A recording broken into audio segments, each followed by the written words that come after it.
Wariddatu sareng ari murtad salah satu aksamin eta aya 3 bagian. I'tiqadatun kahijina murtad patekadan, wa af'alun sareng kadua murtad pagawean, wa aqwalun sareng katilu murtad ucapan. Wa kullu qismin sareng ari saban-saban bagian yatasa'abu eta narima nyabang su'aban kalawan cabang kasirotan anu loba. Faminal awalitah eta tetep diantarana murtad anu kahiji asyaku ari mangmang fillahi dina ayana Allah,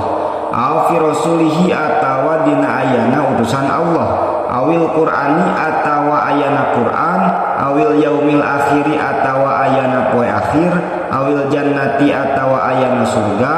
awil nari atawa ayana neraka,